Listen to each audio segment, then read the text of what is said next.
Camino jour 1. Alors c'est le premier jour, ça y est, je suis enfin partie. Il fait super chaud, je crois qu'il doit être plus ou moins 13h. Et donc là j'ai une super montée de quelques, 2 km facile, 2-3 km en plein cagnard, vous voyez pas un arbre. Le but c'est que j'arrive jusqu'à la forêt là-bas. Et là-bas je pourrai pique-niquer à l'ombre. Et puis après je vais faire 8 km dans la forêt, donc normalement j'aurais pas à avoir trop chaud. Regardez un peu comme c'est magnifique. Je suis sur les hauteurs de Couvin. Donc aujourd'hui j'ai pris le train jusqu'au Couvin. Et puis là maintenant je marche une dizaine de kilomètres jusqu'à un petit hameau qui s'appelle Reniessart. Et c'est là que je vais passer ma première nuit.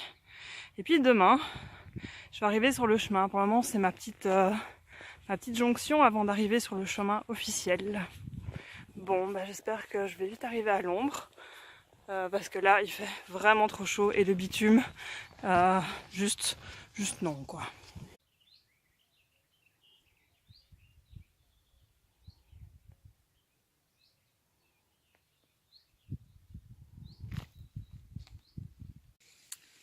Et voilà, je suis déjà arrivée à ma première étape d'aujourd'hui. Donc j'ai fait 10 km. Alors c'est pas beaucoup, mais il fait super chaud. Même si j'étais dans la forêt, il y a énormément d'endroits où j'étais pas du tout à l'ombre en fait. Donc j'étais sur une route en plein cagnard, c'était horrible. Et puis voilà, ça fait quand même 6 mois maintenant que je suis rentrée de mon premier voyage à Compostelle. Donc j'ai plus vraiment marché avec un sac à dos. Mon sac à dos en plus cette fois-ci est beaucoup plus lourd vu que j'ai pris des affaires pour pouvoir dormir dehors, etc. Donc voilà, les pieds vont bien, les jambes vont bien, le dos par contre, voilà, ça va. Il va falloir s'entraîner tranquillement, on va faire ça tranquille, ça annonce encore super beau pour les prochains jours, donc je peux prendre le temps, je peux me poser, toutes les demi-heures je fais une pause si j'en ai besoin, et c'est très bien comme ça, du coup je profite de la forêt, des oiseaux qui chantent et tout.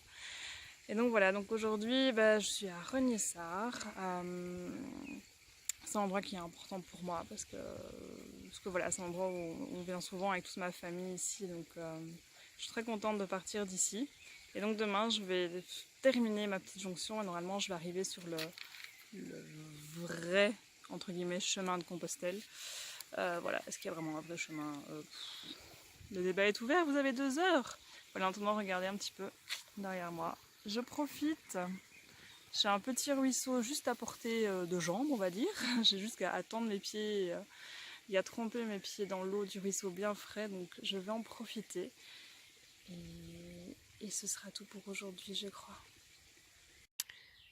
Alors la petite pensée du soir, c'est qu'il y a un truc que j'ai jamais compris dans les grands magasins. C'est pourquoi quand on achetait du thon, qui est quand même en conserve, pourquoi est-ce qu'ils mettent un emballage en carton à côté? Je comprends pas, je veux dire, ça suffit. C'est inutile. Pourquoi? Voilà, c'était ma réflexion du soir. Bon appétit! Deuxième jour, on est le 9 mai. Je suis au milieu des bois. Et regardez un petit peu ce que j'ai trouvé. C'est ma première coquille, c'est ma première coquille. Première coquille de l'année. Je suis encore en Belgique, plus pour très longtemps. Je pense que je vais encore faire... 1-2 km en Belgique et puis je passe la frontière. Mais ça y est, je suis de nouveau sur le chemin, wouhou! Et ça correspond avec le GR12 jusqu'à la frontière, après ça se split, mais voilà. Il est 11h, il fait très chaud. On verra bien jusqu'où je vais ce soir. Soit je m'arrête à Rocroi au refuge pèlerin, mais je trouve qu'il est un peu cher et apparemment il n'y a même pas de douche ou quoi, donc c'est un peu... voilà, payer 15 € pour juste un lit, c'est un petit peu cher, mais on verra bien. Et sinon, je continue après Rocroi et j'irai jusqu'à une autre forêt où je vais camper en mode camping sauvage, tout ça. On verra bien. Là pour le moment, je vais continuer.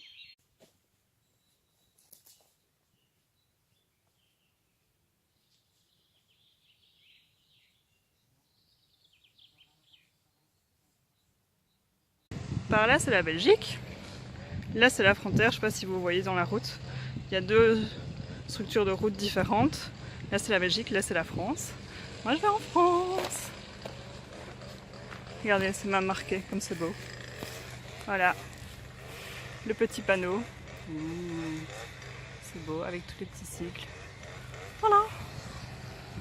Bye bye Belgique. Et la bonne nouvelle du jour, c'est quoi? C'est que Saint-Jacques est à 2543 km. C'est juste 500 en plus que ce que j'ai fait l'année passée. Youpi! Le chemin, c'est ça aussi, c'est pas que la forêt. C'est juste ici. C'est une nationale / autoroute. Et voilà, donc c'est ça aussi, c'est longer des endroits un petit peu moins sympas. Mais souvent pour arriver dans des villes, on est bien obligé de passer par là. Et voilà, c'est la fin du deuxième jour. Enfin, la fin, il est 5 heures. Finalement, je me suis arrêtée à Rocroi. J'ai très mal calculé. En fait, je pensais que de là où j'avais logé l'année passée jusqu'à Rocroi, jusqu'à la frontière, pardon, il y avait 3 km. La fille qui ne sait pas lire une carte, voilà, je n'ai pas du tout fait attention et en fait il y en avait 10. Voilà, donc j'avais prévu de passer au-delà de Rocroi et d'aller dormir en camping sauvage, mais du coup ici j'ai fait 18 km, j'ai très mal au dos. Voilà, c'est juste le corps qui a besoin de se remettre en route et tout. Les jambes aussi, je commence à les sentir tranquillement. Mais donc voilà, je vais passer ma petite soirée ici. Et le truc de dingue, j'ai déjà rencontré 3 pèlerins, je crois. Il y a 2 autres pèlerins qui sont avec moi dans le refuge. Et j'en ai encore croisé un ou 2 autres en ville. C'est assez dingue, donc c'est le deuxième jour où je marche. Et j'ai rencontré 3 pèlerins. Et l'année passée, j'avais dû marcher 12 jours avant de rencontrer une seule pèlerine. Non, 2 pèlerines d'un coup. Pardon. 2 pèlerines d'un coup. Donc voilà, j'ai l'impression que ce chemin est beaucoup plus fréquenté que celui que j'ai fait l'année passée. Enfin, en tout cas, on verra. Mais du coup, c'est bien. Je pratique mon néerlandais vu que c'est des gens qui viennent principalement de Flandre et des Pays-Bas. Donc c'est bien, j'avais pas beaucoup pratiqué le néerlandais l'année passée. C'est l'occasion ou jamais. Aller en France parler flamand, mais pourquoi pas? Sur ce, je vous laisse et à demain. Aujourd'hui, c'est le jour des routes toutes droites. Ce matin, je suis partie de Rocroi. J'ai fait 5 km sur une route droite, vraiment droite à travers champs. Et là, je suis dans la forêt des Potées. Et basiquement, je traverse la forêt de part en part sur une route toute droite. Donc voilà, là-bas, c'est tout droit. Et vous voyez pas, mais en fait, ça descend et ça remonte toujours tout droit. Et moi je viens de là-bas, et de là-bas ça monte, ça descend, et c'est toujours tout droit aussi. Limite quand j'ai un petit virage, c'est un petit peu la fête quoi. Donc voilà, il fait froid aujourd'hui. Je vous renseigne toujours sur la météo du jour et tout, mais pour une fois je ne dis plus il fait chaud. Il fait froid, il y a du vent. Je pense qu'il y a un petit courant océanique ou maritime qui a débarqué sur le pays, blablabla. Bref. Mais c'est super beau, il n'y a personne ce jour de congé, donc la France est vide, les gens sont chez eux, ne bougent pas. Regardez un petit peu devant moi, oh c'est super beau, c'est trop magnifique. Vous pensez que l'escargot aussi va à Compostelle? Vas-y Thierry, vas-y Thierry. En tout cas il a un sac à dos aussi grand que le mien quoi. T'es pas arrivé hein mon grand? Allez courage. Et sinon, la bonne nouvelle du jour, c'est que Compostelle est à 1830 km. Ça veut dire que cette nuit en dormant, j'ai fait plus ou moins 700 km. Ce type est magnifique. Voilà, c'est ce genre de panneaux qu'on peut trouver sur le chemin qui te donnent des distances complètement foireuses jusque Saint-Jacques. Au final, combien reste-t-il de kilomètres? Je ne sais pas. Nous verrons bien. Vous savez pourquoi j'aime le chemin? C'est pour toutes les personnes qu'on rencontre. Complètement par hasard, pour toutes les choses qui se passent complètement par hasard. Et le hasard d'aujourd'hui, il y en a eu plusieurs, mais il y en a un que je vous raconterai peut-être un petit peu plus tard. Mais voilà, aujourd'hui je pensais camper, parce qu'il y a une forêt pas très loin d'ici, je devais encore marcher 4 km, et j'étais à une forêt. Je vais déjà un petit peu regarder, apparemment il y avait un petit rendez-vous de chasse où j'aurais pu éventuellement dormir, enfin en chemette quoi. Sinon j'allais prendre ma petite... mon tarp et tout pour dormir dehors. Mais dans le dernier petit village, avant d'arriver dans la forêt, j'ai été demander de l'eau à un monsieur, enfin non, c'est un monsieur qui m'a abordé pour me dire de ne pas prendre l'eau de la fontaine, tout ça. Du coup, il m'a donné de l'eau à lui, il me demandait un petit peu mes plans pour ce soir, en me disant « Ah, vous voyagez toute seule, mademoiselle ?» Oui, je voyage toute seule, monsieur. Bref, et donc je lui disais que je voulais aller camper dans la forêt. Et puis je sors du village, je marche un petit peu, et 300-400 mètres plus loin, j'entends les voitures qui s'arrêtent derrière moi. « Ah, mademoiselle, mademoiselle, est-ce que vous voulez dormir dans notre chalet de pêche ?» Ben oui, non, il n'a pas dit chalet, pardon. Il a dit oui, j'ai un étang. J'ai un petit étang et à côté il y a une petite cabane. Est-ce que vous voulez dormir dans la cabane au bord de l'étang ce soir pour être à l'abri comme il y a du vent, peut-être de la pluie, etc., etc. Bah oui, pourquoi pas, super quoi, c'est cool, j'ai même une vraie toilette, quoi, le luxe ultime. Sauf que, comment vous dire, pour moi une cabane c'est un truc un petit peu broleux. Et là ce soir, j'ai un chalet. Alors il n'y a pas d'électricité, je suis obligée de m'éclairer à la bougie, mon dieu c'est terrible. Le monsieur était désolé pour ça, mais je veux dire j'ai un évier, j'ai l'eau courante, j'ai une vraie toilette, j'ai un clic-clac pour dormir. C'est un vrai chalet, je veux dire à un moment, ce n'est pas une cabane. Donc voilà, et tout autour, regardez un petit peu. Donc là c'est l'étang, derrière j'ai toute une grande prairie. Et derrière c'est toute la prairie, c'est trop beau, c'est super beau. Je suis au milieu de nulle part, hein, basiquement, voilà. Et donc ce soir ça va être concerto de grenouilles, parce qu'évidemment c'est la saison des amours des grenouilles. Mais c'est vrai que voilà, là maintenant je sens qu'il fait froid.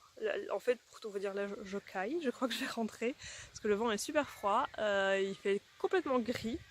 A priori il ne devrait pas pleuvoir, mais voilà, donc je suis très contente d'avoir rencontré ce monsieur. Et puis voilà, ça c'est toutes les petites choses trop magiques du chemin qui se passent. Et voilà, on verra bien ce que demain nous réserve, mais moi je vais passer, je pense, une bonne soirée je ne sais plus parler. Je vais passer une bonne soirée à la lueur des chandelles. À demain!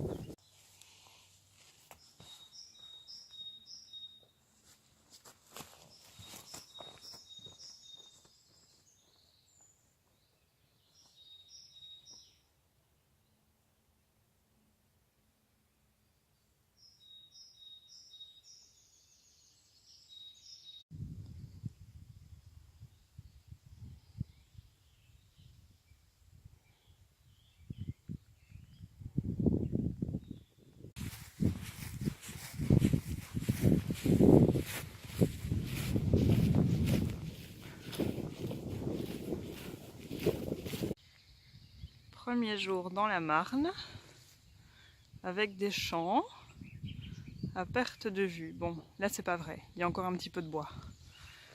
Mais je vous jure que, de ce que j'ai pu en voir, ça promet d'être 2 jours passionnants. Voyons le côté positif, il y a des nuages, peut-être de la pluie, bon ça c'est moins drôle, ce qui veut dire que je ne vais pas cramer au soleil. Et ça, c'est précieux. Parce qu'au vu des températures qu'on a eues ces derniers jours, si j'avais dû traverser la Marne en plein soleil, ça aurait été l'horreur. Toujours voir le positif.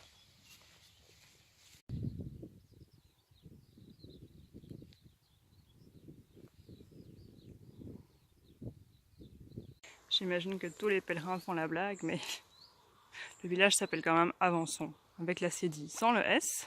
Petite faute d'orthographe, mais quand même. On va dire qu'on va avancer. La magie des Caminos, c'est aussi se dire que, voilà, à la base je ne voulais pas faire cette étape entre Château-Porcien et Reims, donc 45 km à travers la Marne, parce que j'avais pas envie de passer à travers les champs et de rentrer à pied dans Reims. Et puis finalement je me suis dit non, je vais quand même le faire. C'était pas très cool, enfin, c'est toujours pas très cool. Il fait gris, il fait froid, il y a du vent, il pleut. Mais là je viens de passer 1 heure chez Sophia, une dame voilà, qui rentrait de la messe quand je suis passée devant chez elle et qui m'a dit « Mais venez mademoiselle, venez vous réchauffer, vous voulez du thé, du café, des biscuits ?» Donc j'ai eu une énorme tasse de thé bien chaude, avec des petits biscuits, du gâteau et tout ça. Voilà, on a papoté 1 heure, c'était super chouette. Et voilà, je ne regrette pas d'avoir fait cette petite étape en plus, cette traversée de la Marne en plus. Voilà, c'est le genre de petit événement comme ça où on se dit bah la magie du Camino, elle est quand même là quand on s'y attend pas. Je sais pas si vous voyez, je vais zoomer un petit peu, hop. Mais le bout du chemin là-bas, c'est là où j'étais tout à l'heure. Donc quand je suis arrivée là-bas en haut, j'ai vu tout le chemin qui restait à parcourir, c'était un peu désespérant. Mais maintenant que je passe de l'autre côté de la colline, je peux voir tout le chemin que j'ai parcouru.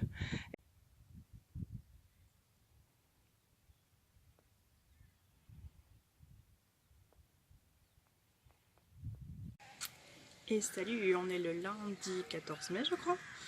Je suis à Bazancourt, alors normalement j'aurais dû aller à pied jusqu'à Reims, il reste 17-18 km. Sauf qu'en fait dehors c'est la drache nationale, que je me suis fait mal à la jambière, donc j'ai super mal à toute une jambe, dès que je mets mon poids dessus c'est assez horrible, donc je boite presque. Donc j'ai décidé d'aller à Reims avec les moyens modernes. Surtout que voilà, c'est pas comme si le paysage allait être dinguissime. Donc voilà, hier je suis arrivée à Bazancourt et la personne chez qui je logeais n'était pas encore là. Donc je m'étais dit bon bah, je vais trouver quelque chose ouvert dans la ville, sauf que dimanche après-midi en France il n'y a rien d'ouvert. Et donc il y a des habitants de Bazancourt qui m'avaient vu passer, repasser et qui m'ont dit ah mademoiselle venez à la maison, vous aurez chaud, il y a du thé, il y a du gâteau, il y a de la crème pour mettre sur le gâteau. Donc j'ai passé 2h30 chez eux, bien au chaud, à me réchauffer, et puis je suis arrivée ici pour dormir.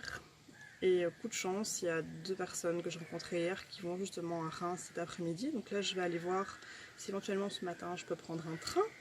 Parce que comme ça bah, j'aurai une journée pour visiter Reims calmement, voilà. Mais vu la grève de la SNCF, ce n'est pas gagné du tout. Sinon bah, je vais attendre cet après-midi pour aller en voiture jusqu'à Reims. On verra bien la suite.